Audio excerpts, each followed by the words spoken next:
I was asked to provide a video of the train horns. So here they are.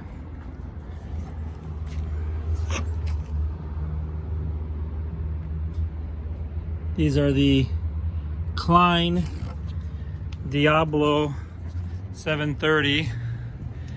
Very loud train horns. Here's the box. I wire them to my trigger right here, tapped into the train horn, to the, the factory horns. So when the system is off, here's your factory horn.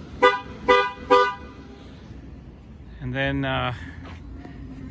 when you turn on the